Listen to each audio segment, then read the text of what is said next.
Isra wal Mi'raj Nabi besar Muhammad sallallahu alaihi wasallam.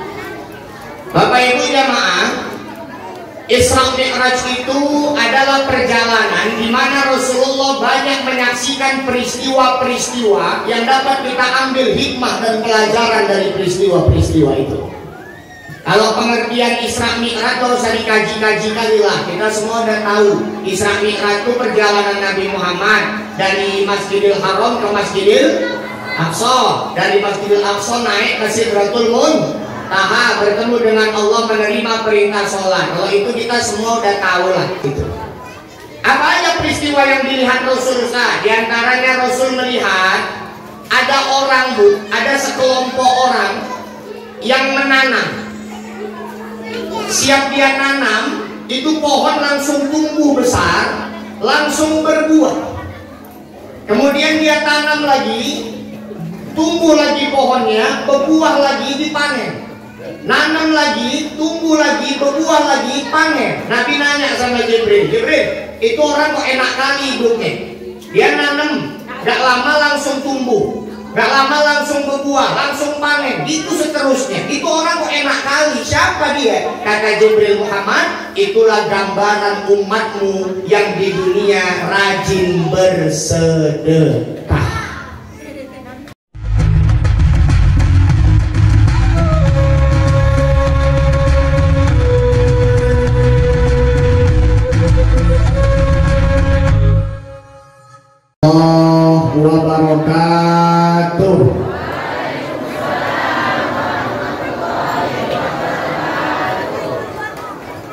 Innal hamdalillah wassalatu wassalamu ala Rasulillah wa ala alihi wa ashabihi wa mawala.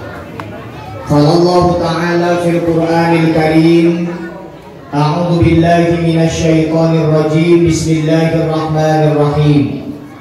Subhanalladzi asra bi'abdihi lailan minal masjidil haram ilal masjidil aqsa alladzi barakna haulahu linuriyahu min ayatina innahu huwas sami'ul basir. Shadaqallahul azim. Bapak Ibu, sebelum saya mulai, saya minta tolong agar supaya anak-anaknya ditertibkan. Nah, ini udah agak mendingan ini. Tadi pas masih ngumpul orang ini di sini recoknya nggak ketulungan. Ini udah bubar orang tuh dan tak kemana-mana, main pohon pula gue. Nah, kalau nggak mau dengeri jangan recok anak-anak ya. Yang di bawah pohon, paham? Paham? Jangan ada yang main-main. Ini yang di sini anak-anak ibu yang di pangku, cangkemnya dibekep. Maksud di KI recok.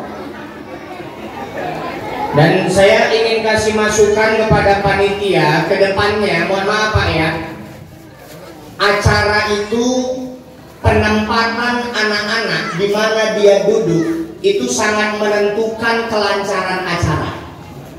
Kalau anak-anak dibiarkan duduk di mana saja, bersebaran di mana-mana, nah itu nanti anak nggak bisa terkontrol. Maka sebaiknya acara seperti ini Bapak Ibu, anak-anak tuh didudukkan paling depan. Kalau macam ini posisinya sebaiknya anak-anak tuh di sini sama di sini. Sini taruh perempuan, sini taruh laki-laki. Jadi orang ini mau ribut pun segan. Dan ustadz pun terus bisa ngawasi. Tapi kalau malam ini udahlah, udah terlanjur ya kan Bu. Nah, ke depannya jadikan pelajaran. Nah Ibu, sebelumnya aku tanya dulu, Ibu malam ini datang ke sini mau dapat ilmu apa mau ketawa? Hah? Aku wis hafal kelakuanmu lah Bu. Mama-mama ini ngomong loh. Dan pengajian saurung lunga tekon dhisik sapa usate. Nek lucu lunga, nek lucu gak lunga. Wis hafal aku Bu kelakuanmu lah. Aku palak kali Pak, pernah lagi panitia tuh nelpon, sanggup dia bilang gini Bu, nggak ada malunya, sanggup dia bilang, Ustaz, nanti tolong ceramahnya yang lucu-lucunya. Aku tak jawab, tahu kalau mau lucu jangan undang aku. Sule, kau undang Sule kalau mau lucu. Makanya murnikan dulu niat ya Bapak Ibu, kita malam ini datang untuk dapat ilmu. Seandainya pun nanti di tengah ceramah ibu terhibur, ada ketawa, ya itu bonusnya. Jangan tujuannya itu ketawanya. Setuju? Setuju Bu? Yang terhormat Bapak Kepala Desa Bapak Sugeng, Ketua FKSMM Al-Mukarram Ustadz Hendro SPDI, kemudian Bapak Ketua BKM, pemuka agama, pemuka masyarakat, bapak-bapak, ibu-ibu, orang-orang tua saya yang tidak dapat saya sebutkan satu persatu, dan yang kami banggakan anak-anak remaji masjid yang saya dengar baru dibentuk kembali, ya Bu ya. Sudah lama vakum dan ini baru dibentuk kembali, mudah-mudahan bisa istiqomah. Kemudian anak-anak yang Ustadz cintai, Ustadz banggakan, dan yang sangat saya muliakan dan kita muliakan, qari'ah kita. Saya setelah selesai baca Quran tadi baru sadar, ternyata qari'ah kita seorang yang Allah berikan keterbatasan dalam penglihatan, tapi ini harus kita jadikan motivasi, kita jadikan pelajaran, kita jadikan cambuk. Beliau yang keterbatasan penglihatan Allah berikan bisa membaca Al-Quran dengan begitu indah, begitu baik, bisa menghafal Al-Quran. Nah kita tanya diri masing-masing, yang mata Allah kasih sangat terang bisa melihat, berapa kali kita lihat ayat-ayat Al-Quran setiap harinya. Makanya harus jadi cambuk. Mohon maaf yang tak bisa melihat aja hafal Quran, kita yang bisa lihat Allah kasih, kenapa tidak kita manfaatkan untuk baca Quran sebanyak-banyaknya? Nah Bapak Ibu jamaah yang dimuliakan Allah, Ibu tondo nggak ambil aku? Ibu ingat nggak aku pernah ceramah nanti? Tapi wis suwi Pak Kades. Dan 4 tahun yang lalu kalau nggak salah. Dan aku tadi pas sholat isya di sini pangling nengok masjidnya. Dulu masjidnya belum gini cantiknya. Ini kanopi ini kalau nggak salah waktu itu belum ada ya Bu. Ini alhamdulillah udah lebih indah, udah lebih megah. Dan yang mengundang saya tahun lalu, 4 tahun yang lalu sama yang ini sama, Bang Hamdani. Jadi waktu dia nge-WA kemarin, Ustaz bisa ngisi di masjid kami. Siapa ini? Kang Hamdani. Aku kalau ingat Kang Hamdani, yang ku ingat satu aja, tarik sis, semongko.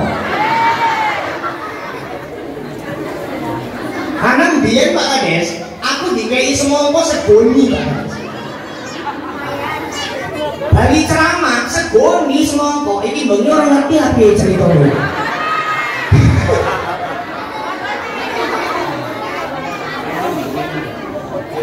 Jadi pas DNW Abu langsung tak bilang, Mas, engko jo repot-repot ngei semongko. Tak bilang dan balas ya wis Ustaz, engko bonnie tak isi batu.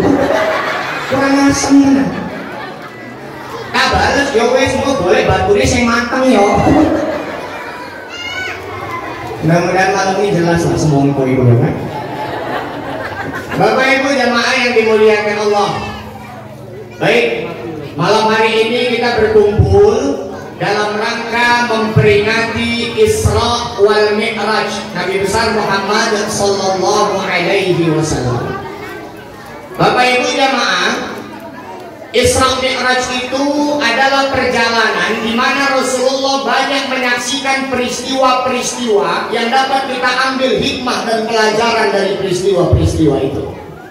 Kalau pengertian Isra Mi'raj gak usah dikaji-kaji kali lah. Kita semua udah tahu Isra Mi'raj itu perjalanan Nabi Muhammad dari Masjidil Haram ke Masjidil Aqsa, dari Masjidil Aqsa naik ke Sidratul Muntaha, bertemu dengan Allah, menerima perintah sholat. Kalau itu kita semua udah tahu lah. Naik kendaraan namanya buruk. Apa Ren? Apa nama kendaraan Nabi waktu Isra Mi'raj? Buruk.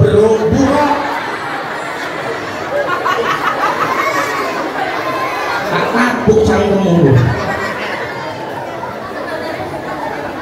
Naik kendaraan namanya buruk, kecepatannya luar biasa. Buruk itu langkahnya sejauh batas mata memandang. Jadi ibu, pandangan ibu dari sini sampai mana kira-kira? Hah? Lempur. Pokoknya buruk itu langkahnya sejauh mata memandang. Kalau itu kita udah tahu lah pengertian Isra Mi'raj. Maka malam ini saya ingin ajak kita semua belajar dari peristiwa-peristiwa yang dilihat oleh Rasul dalam perjalanan Isra wal Mi'raj itu. Apa aja peristiwa yang dilihat Rasul? Di antaranya Rasul melihat ada orang, ada sekelompok orang yang menanam. Siap dia nanam, itu pohon langsung tumbuh besar, langsung berbuah. Kemudian dia tanam lagi, tumbuh lagi pohonnya, berbuah lagi, dipanen.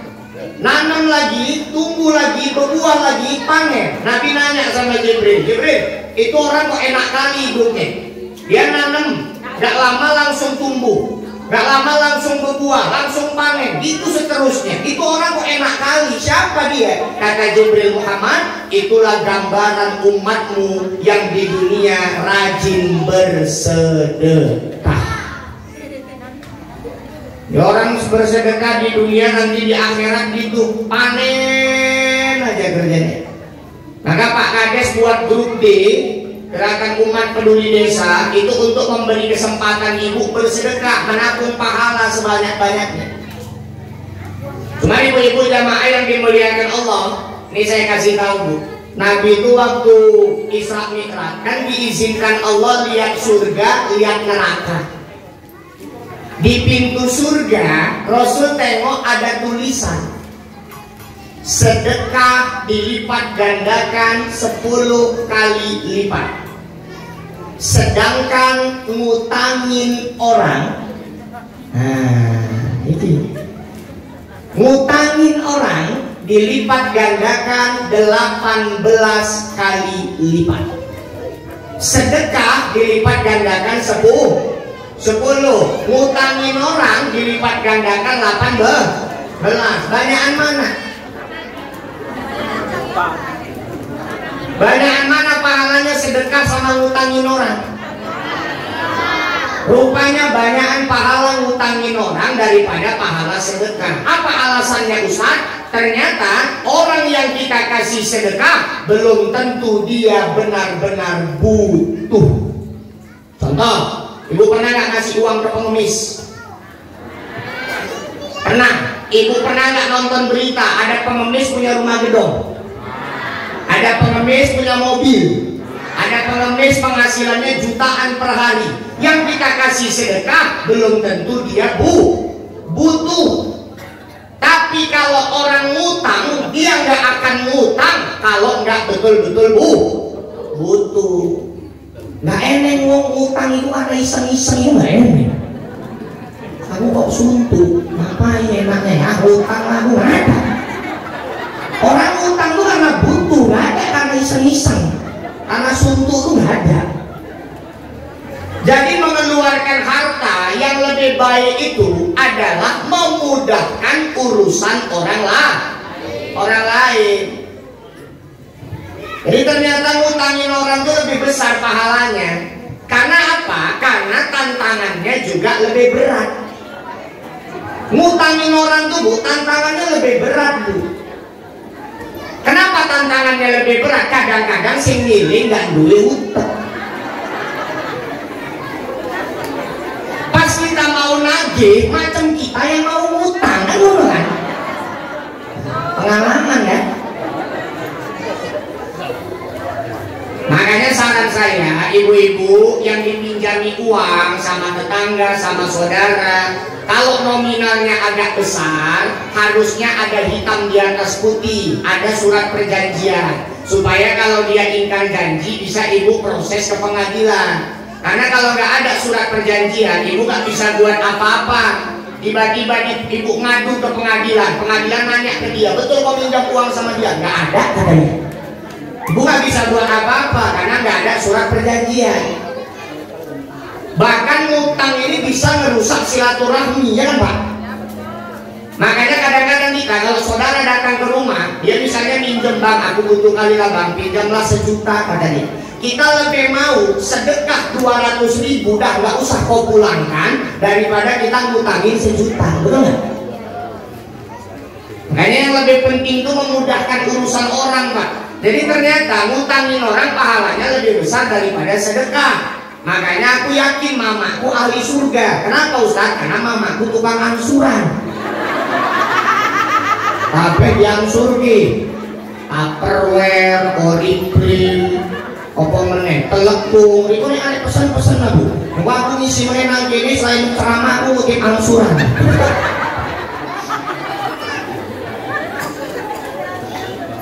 Jadi itu perumpamaan orang sedekah, dia nanam langsung tumbuh, langsung berbuah. Orang sedekah. Maka ibu Allah kasih rezeki, Allah kasih harta, ibu manfaatkan untuk jadi jembatan nyebrang ke surga. Ibu-ibu jamaah yang dimuliakan Allah. Allah berfirman dalam surah At-Taubah ayat 103. Khudh min amwalihim shadaqatan tutahhiruhum wa tuzakkihim biha wa shalli 'alaihim. Allah berfirman kepada Nabi Muhammad, Muhammad, ambillah sedekah dari harta mereka, tutahhiruhum, maka sedekah itu akan mensucikan harta mereka. Sedekah itu bisa membersihkan harta. Iki pecicilan tenan. Jagongan opo? Banyak-banyakan. Rasanya. Bu, kata Allah, sedekah itu akan mensucikan harta kita. Karena tanpa kita sadari, kadang-kadang harta yang kita punya itu ada harta-harta kotor, ada harta-harta syubhat, ada harta-harta haram. Tanpa kita sadari, maka sedekah membersihkan harta kita. Waktu zakihim akan mensucikan jiwa. Jadi sedekah itu Bu, bisa membersihkan hati. Orang kalau udah hatinya bersih, kelakuannya baik, maka orang yang rajin sedekah tingkah lakunya pasti baik. Kemudian apalagi keutamaannya? Washolli 'alaihim. Kata Allah kepada Nabi Muhammad, doakanlah mereka orang-orang yang bersedekah itu. Jadi orang yang rajin bersedekah didoakan langsung sama Nabi Muhammad. Maka jangan pelit-pelit sama harta. Kemudian apalagi Ustaz? Bapak Ibu jamaah, kita tahu peristiwa Isra wal Mi'raj itu dari Masjidil Haram ke Masjidil Aqsa, dari masjid ke masjid, bukan dari rumah ke rumah, bukan dari kantor ke kantor, bukan dari ladang ke ladang, tapi dari masjid ke masjid. Ini menunjukkan bahwa masjid ini sangat penting dalam Islam. Masjid ini sentral, pusat kegiatan umat. Maka Allah tekankan, cara ciri-ciri orang yang beriman adalah orang yang memakmurkan masjid. Maka ibu suami ini ibu dorong untuk ke masjid. Ibu kasih semangat untuk dia rajin sholat ke masjid. Anak-anak lajang ibu juga gitu. Ibu memang lebih bagus sholat di rumah daripada di masjid, ya kan Bu? Apalagi kalau suami ngelarang ibu ke masjid, ibu nggak boleh ke masjid. Padahal sholat di masjid itu pahalanya luar biasa. Ustadz, kami kan pengen juga Ustadz dapat keutamaan sholat di masjid. Jadi gimana caranya kalau kami dilarang ke masjid sama suami? Caranya gampang. Kalau ibu mau dapat pahala sholat di masjid, meskipun ibu sholatnya di rumah, ibu layani suami yang mau pergi ke masjid. Ibu siapkan slopnya, ibu siapkan teluk belangannya, sarungnya, pecinya, yang di dalam sarungnya itu disiapkan juga. Karena kan papa yang nyusuni pakaian ini kan mama-mama. Kadang kan bapak ini nggak tahu punya dia di mana tempatnya, ya kan Bu. Nanti ibu biarkan bapak ambil sendiri, sekali dibuka gambar SpongeBob. Bu biarkan ambil sendiri, dibuka mereknya Apple, kan kasus.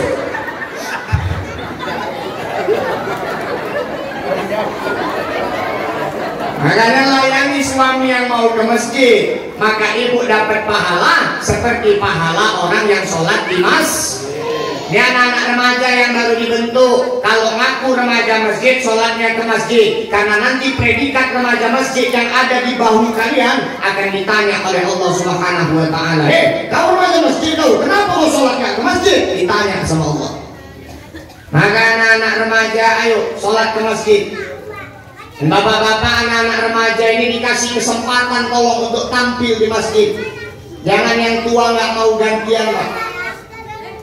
Karena anak-anak remaja ini akan meneruskan perjuangan Bapak Ibu memakmurkan masjid ini. Muazzin buat jadwal azan khusus remaja masjid.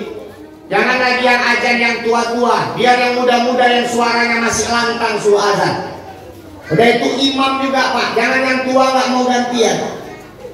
Kadang-kadang gitu, Bu. Ada juga yang tua-tua nih, selama aku masih hidup jangan ada yang melangkai aku jadi imam. Langkai dulu mayatku kalau mau jadi imam. Bawa itu aja yang imam sampai mati, Bu. Dia aja imam. Mungkin pun nanti dia kalau meninggal udah jadi mayat, dia pengen dia juga imamnya itu waktu nyolatkan dia. Pak, yang jadi imam masjid, hati-hati.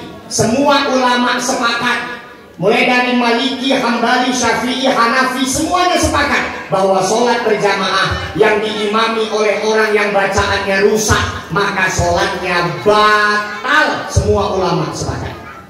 Maka Bapak jangan terlalu mudah melangkahkan kaki jadi imam di masjid. Bapak harus ukur kemampuan. Bapak harus tahu Bapak tuh bacaannya betul apa enggak. Kalau di belakang ada anak muda tapi bacaannya lebih bagus, ilmu agamanya lebih mumpuni, persilahkan dia jadi imam. Kalau rusak bacaan Bapak, apalagi Al-Fatihahnya, batal sholatnya. Dosa makmum siapa yang nanggung? Imam. Ampus pementusnya.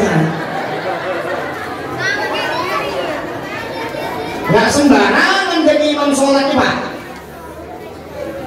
Dia kan cara menentukannya, pertama tengok dulu yang mana yang paling banyak ilmu agamanya. Kedua, tengok yang mana yang paling fasih bacaan Qur'annya. Yang ketiga, tengok yang mana yang paling bagus akhlaknya dalam kehidupan sehari-hari. Yang keempat, baru tengok yang mana yang paling tua. Dan itu yang kelima, baru tengok yang mana yang paling duluan tinggal di kampung ini. Misalnya dua orang dibawa-bawa berebut jadi imam. Yang mana yang harus kita pilih, Ustaz? Tengok pertama yang mana yang paling banyak ilmu agamanya. Ustaz, ilmu agamanya sama banyaknya, Ustaz. Tengok yang mana yang paling bagus bacaan Qur'annya. Ustaz, di bacaan Qur'annya sama bagusnya, Ustaz. Tengok yang mana yang paling bagus tingkah lakunya dalam kehidupan sehari-hari. Ustaz, sama-sama bagus akhlaknya, Ustaz. Tengok yang mana yang paling tua. Nah, ini yang jadi masalah, Ustaz. Sebaya ini Ustaz, upin-ipin Ustaz. Baru yang terakhir, tengok yang mana yang paling duluan tinggal di kampung itu. Nah, ini yang jadi masalah, Ustaz. Orang ini pun pindahnya sama-sama waktu itu, Ustaz. Udah shoot aja, shoot. Kalau menang dia jadi imam. Jangan sampai Bapak Ibu nanti anak-anak ini meninggal, orang tua ini meninggal, nggak ada yang bisa gantikan jadi imam karena yang lain nggak biasa. Karena jadi imam sholat ini bukan persoalan ilmu aja, mental juga. Dan kalau nggak pernah maju, mental ini lemah, nggak berani walaupun ilmunya banyak. Maka harus dikasih kesempatan. Mohon maaf Bapak Ibu, kalau hari ini bupati mati, minggu depan ada gantinya. Hari ini gubernur mati, orang berebut minta gantian, minta menggantikan posisi. Presiden aja belum mati, orang udah pada mau gantian. Tapi kalau imam masjid mati, ulama mati, ustadz mati, bilal mayat mati, 10 tahun ke depan belum tentu jumpa gantinya. Betul kan? Makanya anak-anak ini kader. Nanti kakek yang biasa jadi imam udah meninggal, yang lain gak ada yang pernah. Kayak orang ini gak ada yang berani maju, sorong-sorongan. Kalau maju ya Pak, tahu lah, masa banyak mulut kalau berani. Aku sebetulnya berani, tapi aku nggak bisa. Ya aku bisa sih, tapi aku nggak berani. Orang ini mau sholat maghrib betekaknya sampai azan isya. Terakhir nekat lah satu yang maju nih yang nggak bisa tapi berani modal nekat aja. Ada pula yang maju nanti kalau salah kok betul ya. Aman maju. Allahu Akbar. Bismillahirrahmanirrahim. Al-Fatihahnya lulus lah. Surah pendek dia milih inna anzalna. Bismillahirrahmanirrahim. Inna anzalnahu fi lailatul qadr. Belakang nyaut lailatil. Lailatil.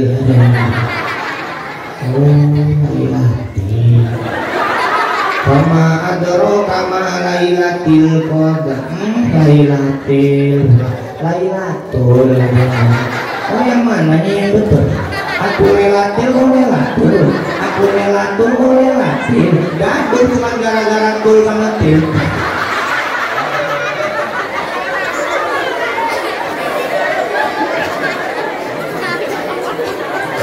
Makanya harus dikasih kesempatannya anak-anak muda. Dan saya sarankan nih BKM undang Qori ke masjid ini. Untuk apa? Untuk mengajari bapak-bapak yang biasa jadi imam untuk tajwid fasohahnya. Jadi nanti Qori ini bapak yang biasa jadi imam, anak-anak muda juga calon-calon imam belajar. Nanti dia yang menentukan, ditempel di dinding urutannya siapa yang paling pantas jadi imam di masjid kita ini. Nomor 1 bawa ini, nomor 2 bawa ini, nomor 3 bawa ini. Selama nomor 1 datang, nomor 2 jangan maju. Kenapa? Karena ini terkait kesempurnaan ibadah. Maka bapak walaupun udah tua pak, jangan malu belajar. Jangan gengsi belajar sama yang muda. Terus belajar tajwid, belajar fasohah supaya bapak betul-betul pantas jadi imam. Memang bu, belajar Quran ini makin tua makin payah, betul? Ya kan? Anak-anak kecil ini kalian mumpung masih kecil, kalian manfaatkanlah belajar Quran. Otak kalian ini masih bersih, masih jernih, belum ada pikiran dunia banyak-banyak, belum ada urusan apa-apa. Fokus belajar Quran, enak. Tapi kalau nenek-nenek belajar Quran payah bu, ya kan? Kuping udah budek, mata udah kabur. Diajarin nenek, ikuti nek. Innahu kana tawwaba, ya nek ikuti nek. Innahu kawat tembaga. Payah ya. Karena otak kita ini makin tua makin lemah. Makanya mumpung masih kecil belajar Quran baik-baik. Maka Bapak Ibu jamaah yang dimuliakan Allah, ayo Isra Mi'raj dari masjid ke masjid. Ini pesan bahwa kita harus memakmurkan masjid-masjid Allah. Kemudian apa lagi peristiwa yang Rasul lihat waktu Isra wal Mi'raj?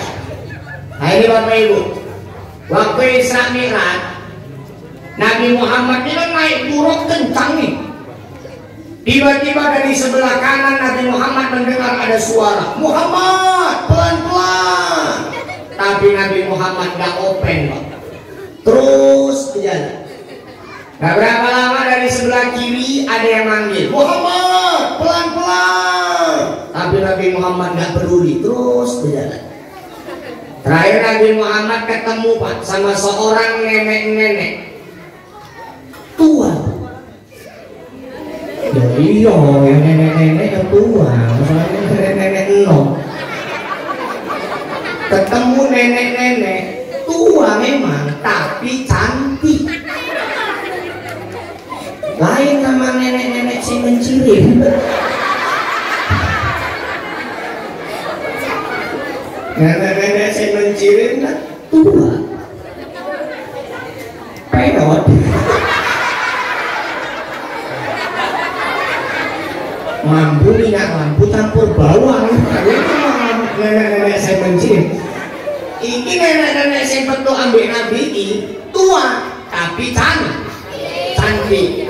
Nabi Muhammad nanya sama Jibril, itu yang manggil aku dari sebelah kanan tadi siapa Jibril? Kata Jibril, Muhammad itu adalah pendeta Yahudi.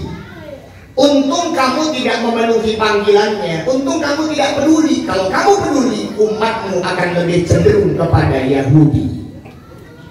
Yang manggil dari sebelah kiri siapa Jibril? Itu pendeta Nasrani. Untung kamu tidak penuhi panggilannya. Kalau kau penuhi panggilannya, umatmu akan cenderung kepada Nasrani. Tapi Bapak Ibu hati-hati. Hari ini walan tarda ankal yahudu walan nasara hatta tattabi'a millatahum. Orang kafir, orang Yahudi, orang Nasrani tidak akan pernah berhenti, tidak akan pernah senang, tidak akan pernah puas sampai mereka berhasil memurtadkan umat Islam. Itulah target utama mereka.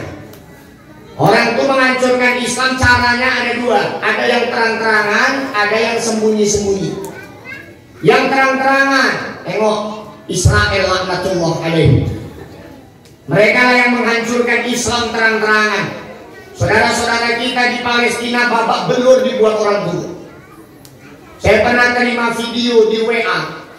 Anda ngerti WA nih?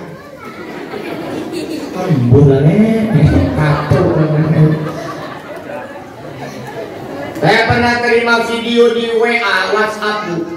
Itu video pembantaian Israel kepada pemuda-pemuda di Palestina. Jadi videonya itu begini.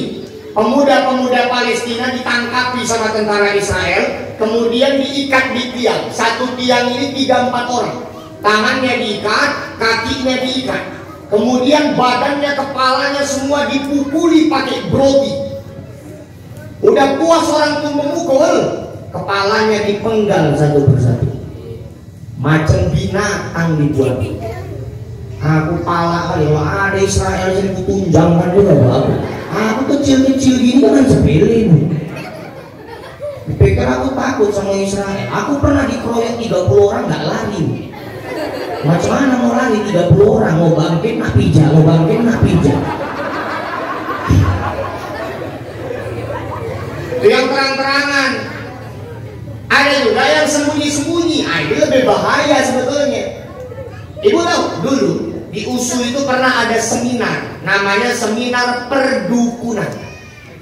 Itu membahas tentang jenis-jenis dukun. Jadi ada dua, ada dukun hitam, ada dukun putih.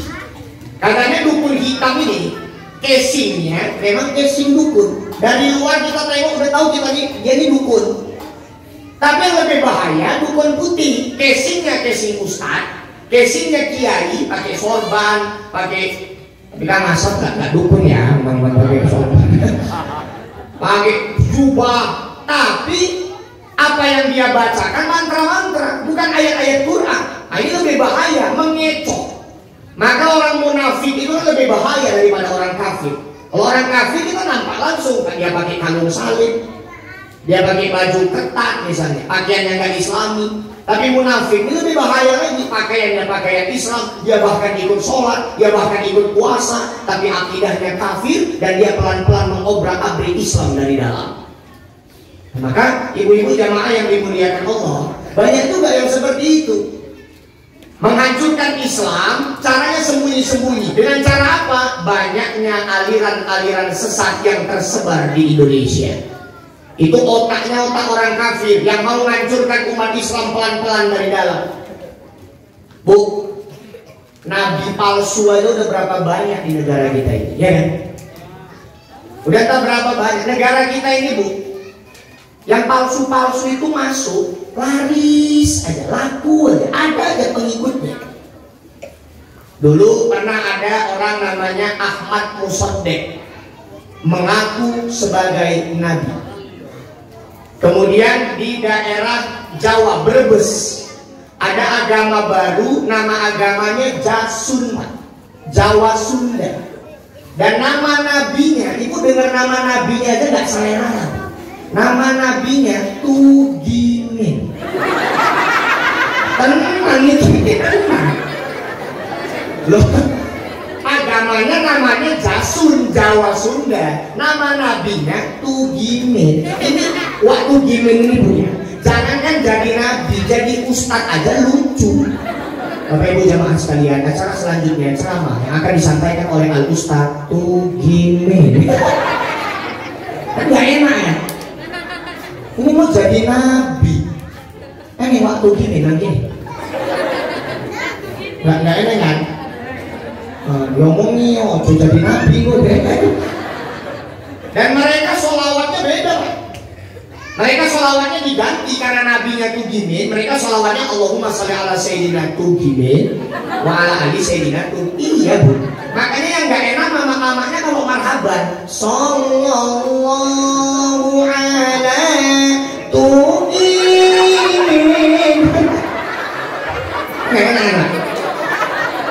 Tuh gimana nggak jadi nabi. Nabi palsu pernah ada. Malaikat palsu pun pernah ada di negara kita. Dulu ada orang namanya Lia Eden. Pernah dengar itu? Lia Eden ini mengaku sebagai malaikat Jibril. Ngaku sebagai malaikat Jibril. Terakhir ditangkap polisi, di penjara 2 tahun. Itulah patennya polisi kita. Jangankan maling, Jibril pun tangkap. Aku takut lama-lama Ijroil pun ketangkep ini Bapak. Sempat Ijroil ketangkap. Pemberitaan di TV semua. Bapak Ibu pemirsa dimanapun Anda berada, berita hari ini berhubung malaikat Ijroil sang pencabut nyawa telah ditangkap, maka mulai hari ini dan seterusnya pencabutan nyawa ditunda. Nenek-nenek nyawa udah nggak jadi mati.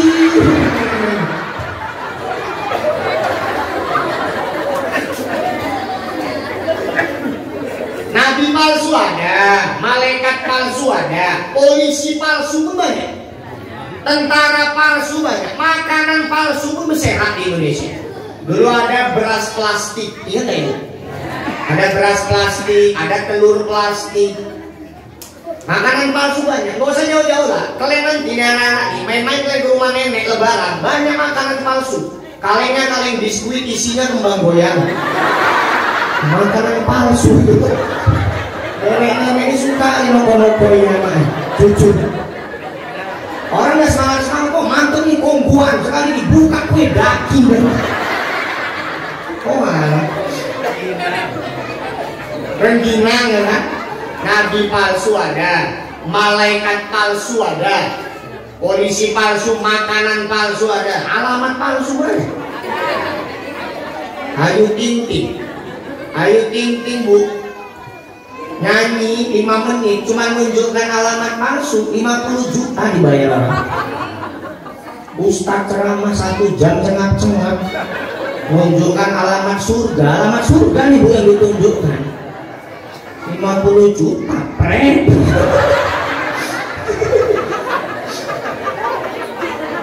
Tapi ibu nggak usah khawatir. Ibu kalau undang saya ceramah, ibu nggak usah takut mikirkan biaya. Saya ini bukan Ustadz Matre bu. Karena mohon maaf, sedih juga Pak Kades. Hari ini kita nggak usah cerita Ustadz TV lah ya. Ustadz-ustadz lokal pun sudah banyak yang kalau diundang ceramah menetapkan tarif, menetapkan harga, mempersulit panitia, minta dijemput naik mobil ini, mobil itu, minta hotel begini, begitu. Ini mempersulit panitia. Na'udzubillah, hidup ini untuk dakwah, bukan dakwah untuk hidup. Gak boleh dakwah dijadikan mata pencaharian. Kalau aku gak payah-payah bu, aku ada syukur gak ada, aku tandai ya gak susah-susah sama aku.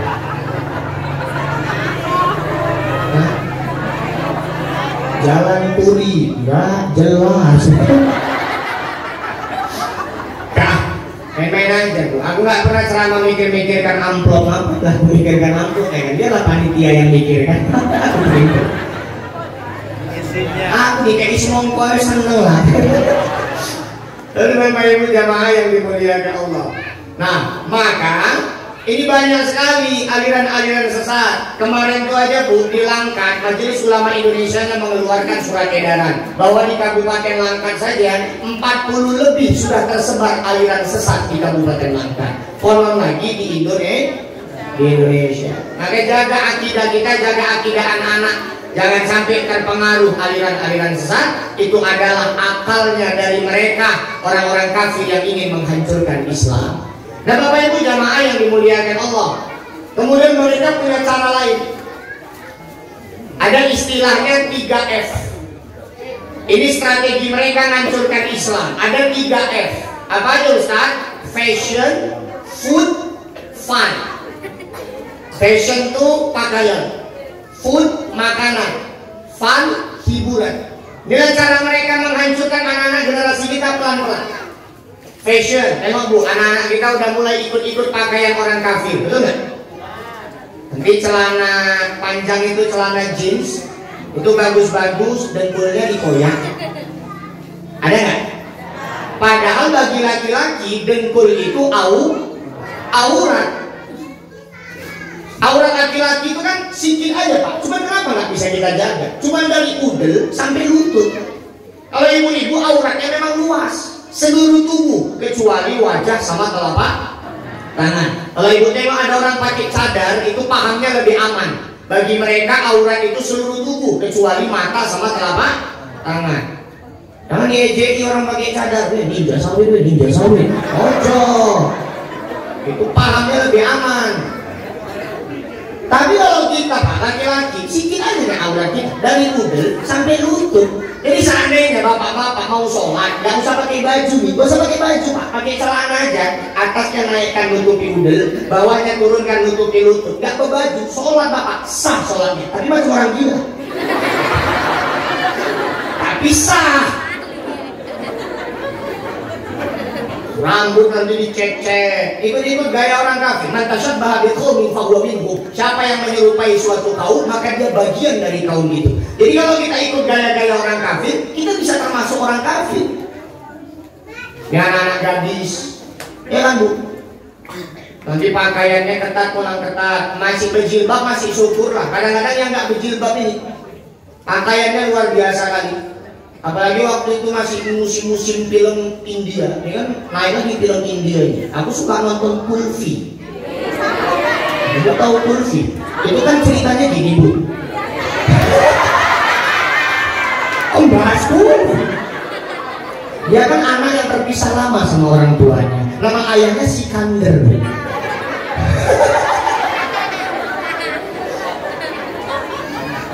Kalau dulu kan yang populer Utren. Namanya aku anaknya Rahul. Masa aku nggak ngerti film India ya kan? Ada ikut-ikut film India pakaiannya. Nanti ke atas macet, ke bawah macet, udelnya nampak.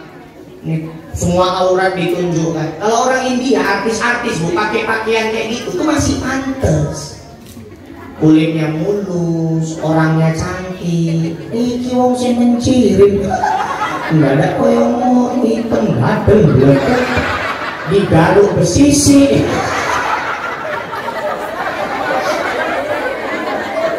Oh, saya ikut-ikutan.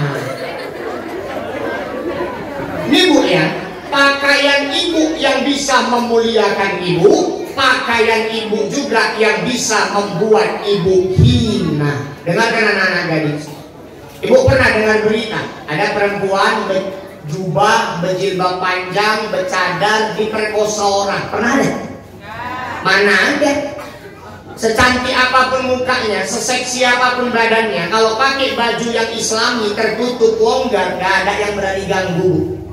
Paling banter anak lajang pinggir jalan, assalamualaikum ukhti, itu udah paling banter.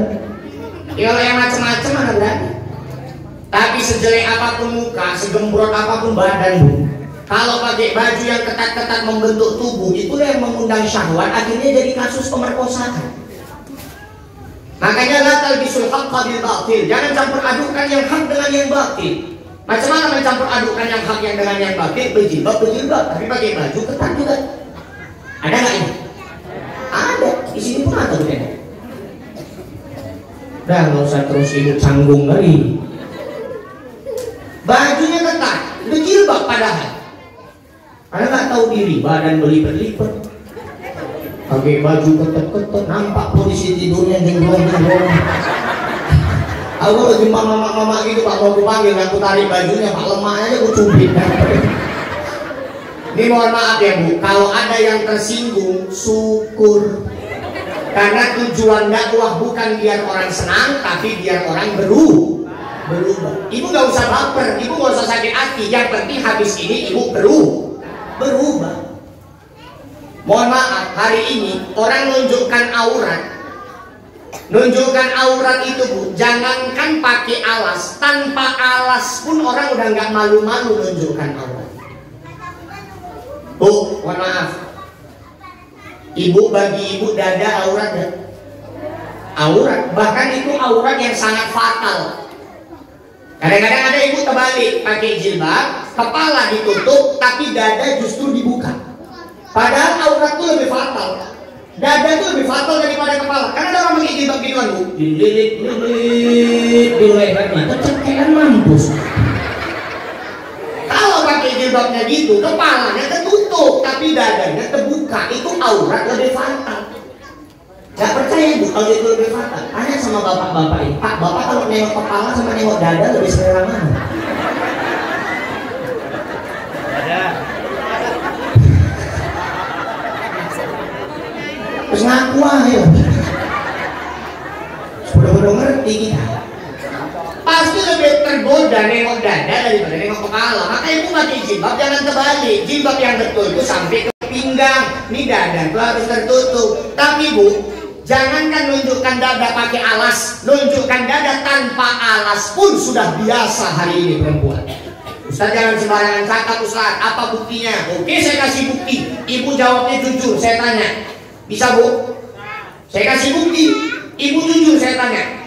Bu, pernah nggak ibu nampak mama nyusui anak di depan umum? Sering nggak? Sering, aku pun sering nampak. Nampak Pak, bukan sengaja nengok. Ada yang nyusui anak di bawah pohon rambutan, kecopot semut nih. Ada yang nyusui anak dalam angkot, ini fatal kali nih, fatal kali. Dalam angkot, ramai penumpang, dia nyusui anak. Di sampingnya ada anak lajang ngerokok.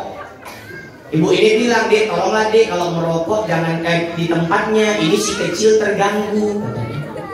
Datang anak lajang ini nyaut, ibu juga lah Bu, kalau menyusui di tempatnya, si kecil saya juga terganggu. Loh, aku jalur izin ini. Ambil, kalau ibu risih dengernya, ambil. Tapi inilah kenyataannya, betul nggak? Jangankan di tempat yang seperti itu Pak Bu, di pengajian aja ada mama-mama nyusui anaknya. Demi Allah, saya pernah ceramah di Berandan. Saya ceramah di sini, jamaah paling depan mama-mama. Pas depan mataku. Mama-mama nyusui anaknya. Apa nggak usah dia melontor sepanjang ceramah ya? Astagfirullah. Kok seger ya?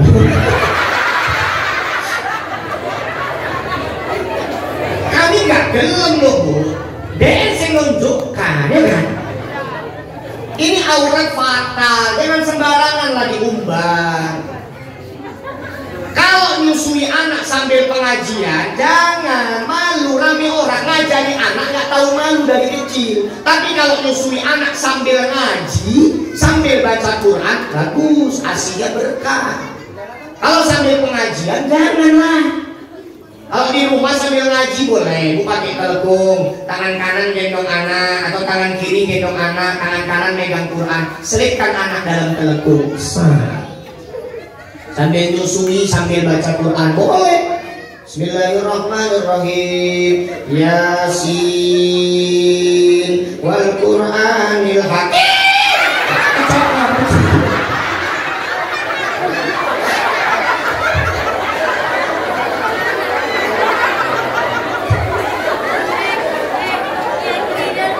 Gak sembarangan.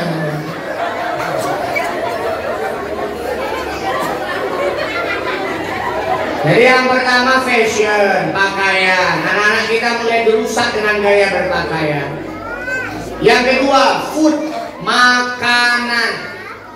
Sama anak-anak kita sekarang Bu, makannya pengen makanan orang-orang barat. Ya kan? Fried chicken, hot dog. Ibu tahu hot dog?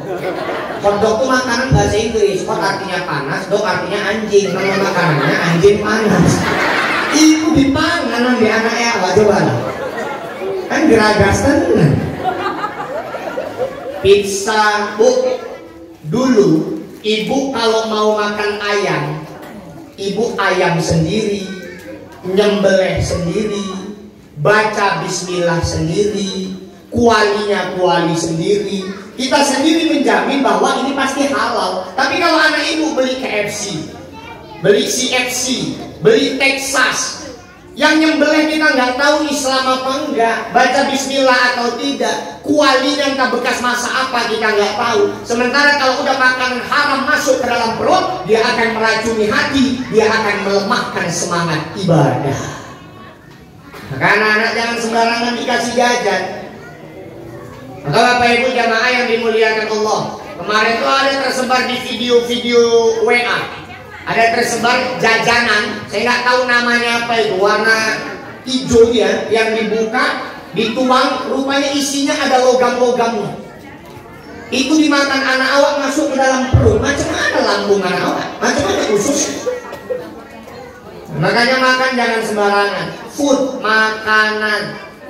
Kemudian yang ketiga, fun, hiburan. Itulah cara orang kafir menghancurkan umat Islam, dengan hiburan. Apa hiburan anak-anak kita sekarang Bapak Ibu? Yang udah paling dekat, handphone. Ini iblis gitu. Tapi jangan silap, handphone ini Allah ciptakan di muka bumi ini bisa jadi surga, juga bisa jadi neraka. Ini Kang Ashab, kemudian Bapak yang mengelola channel Mandiri Syariah, Mencirim Syariah. Dia gunakan handphonenya untuk merekam tausiah, merekam dakwah, disebar kemana-mana. Ini handphone jadi surga. Tapi kalau handphone kita pakai untuk ini suka mau doang, jijik. Ya Allah Rabbi, lagi handphone mau subhanallah. Jangan ibu kasih anak ibu gitu lah Bu. Ini anak-anak ini kalau disuruh nyambung ayat bingung. Tapi kalau disuruh nyambung yang gitu-gitu tahu. Coba lihat, sorry Bang Jago. Tahu nih ampun Bang Jago. Hiburannya, Bapak Ibu jamaah yang dimuliakan Allah. Tadi kan saya cerita Rasul ketemu sama nenek-nenek tua, tapi semakin cantik. Nah Rasul nanya sama Jibril, ini nenek-nenek ini siapa? Kok makin tua kok makin cantik? Kata Jibril, inilah gambaran dunia Muhammad.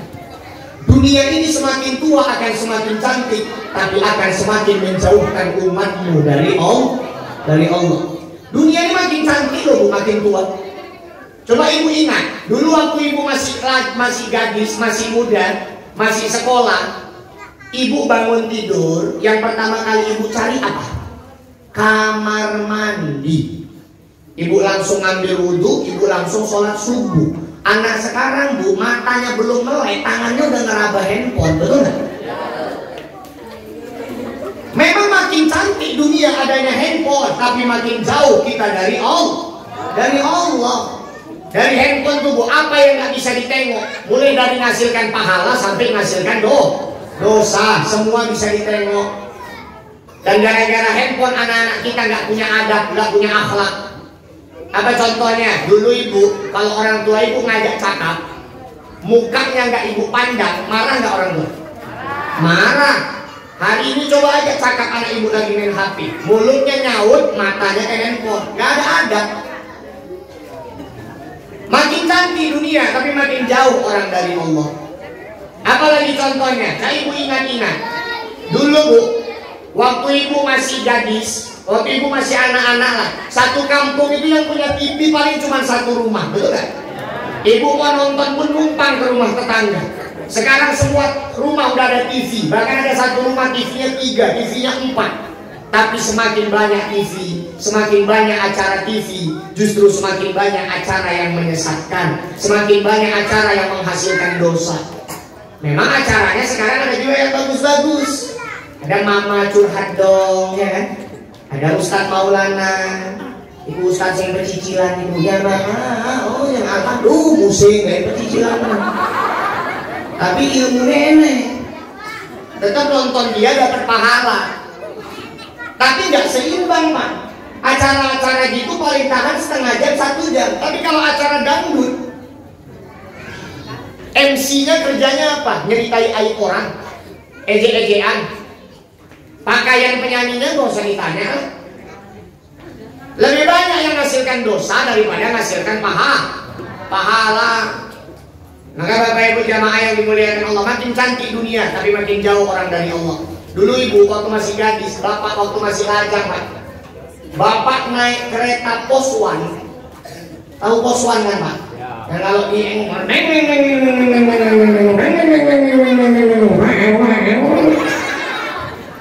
dulu ayah saya Pak pernah punya kereta itu. Jadi suruh ganti sama mamaku gara-gara kalau pulang ceramah tengah malam recok kali Bu. Jadi tetangga kan terganggu. Dulu bapak-bapak naik kereta Poswan itu udah paling keren loh. Paling saingannya Satria, Satria lama dulu yang knalpotnya agak bumbung itu. Itu pakai itu bapak dulu, udah paling ganteng, cewek udah lengket semua. Sekarang kereta gitu udah gak ada apa-apanya. Kenapa? Karena dunia udah makin cantik, banyak kereta-kereta yang baru. Hari ini kereta bukan hanya yang begigi, yang ompong pun ada. Itu Vario itu kan gak ada giginya itu. Berarti itu kereta ompong. Dan itu yang lagi musim NMAX itu kereta ompong. Makanya nenek kalau ada yang udah gak begigi, nenek jangan sedih nek. Berarti nenek orang yang mengikuti perkembangan zaman. Sekarang kan musimnya metik nek. Nenek metik deh.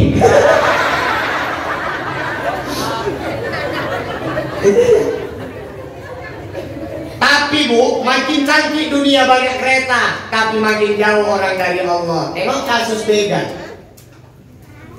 Ya kan? Orang cuma ngincer kereta, nyawa melayang. Makin jauh orang dari Allah. Dulu geng motor, banyak kereta, banyak geng-geng motor. Geng motor pun dulu dia tingkah lakunya macam begal juga, ngerampok juga. Udah itu dengan banyaknya kereta. Sekarang anak-anak lajang, anak-anak gadis suka-suka hati boncengan bukan mahram, betul nggak? Jangan ibu biarkan anak gadis ibu di bawah laki-laki yang bukan mahramnya, yang bukan suaminya, dibonceng peluk-pelukan. Laki-laki sekarang pun pinter Bu, dia sengaja milih kereta yang tempat duduknya jengat, supaya anak ibu merosot-merosot aja kalau dibonceng gitu. Jangan dibiarkan Bu. Nah maka dunia ini makin tua makin cantik lah, tapi semakin menjauhkan kita dari Allah. Bu, ibu tahu binjai kan? Menurut ibu, binjai itu cantikan dulu apa sekarang? Cantikan sekarang. Dulu misalnya masih hutan-hutan, dibandingkan sekarang udah ada Suzuya, udah ada binjai Supermall, lebih cantik kan? Lebih canggih kan? Tapi Bu, makin jauh orang dari Allah. Binjai Supermall letaknya di mana? Di samping Masjid Agung. Menurut ibu, orang kalau udah enak belanja, enak main time zone, enak nonton bioskop, dan azan di Masjid Agung, open nggak? Mana open? Mana ada orang lagi nonton bioskop? Allahu Akbar, bang kursi filmnya bang, sholat ulang, sholat, mana ada? Terakhir sholatnya tidak, ada pun yang sholatnya molor. Makin cantik dunia, tapi makin jauh kita dari Allah. Maka Bapak Ibu jamaah yang dimuliakan Allah, ayo membentuk Isra wal Mi'raj ini. Tadi saya sampaikan, masih banyak lagi kisah yang lain Bu. Cuman kalau aku habiskan di sini nanti aku jumpa orang di pening lagi. Ini yang jumpa nih Bu, FKSMM ini nanti yang jumpa. Di tanggal 4 April kalau nggak salah di masjidnya Ustaz Ja'far Hasibuan ketemu lagi.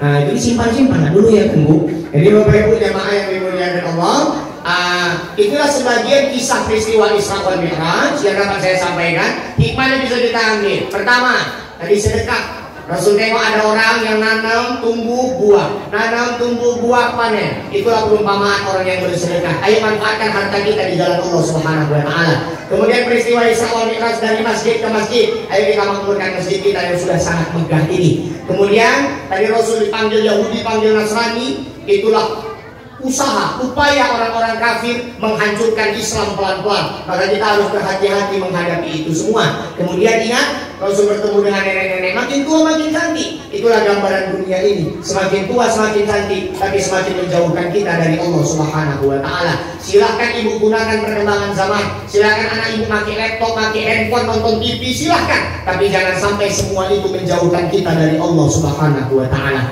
Mudah-mudahan apa yang saya sampaikan walaupun tidak banyak bisa bermanfaat. Kita ketemu lagi lain waktu, lain kesempatan. Ila liqa ma'assalamah. Assalamualaikum warahmatullahi wabarakatuh.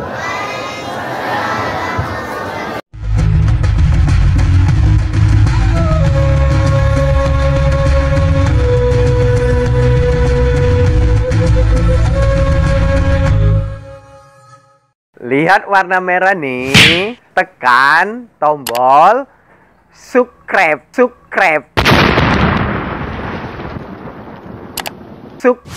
Bagikan, share, suka, like, ting tong, loncengnya jangan lupa. Insyaallah, semoga video-video yang ada di Mencium Syariah berguna bagi sahabat dakwah. Assalamualaikum warahmatullahi wabarakatuh.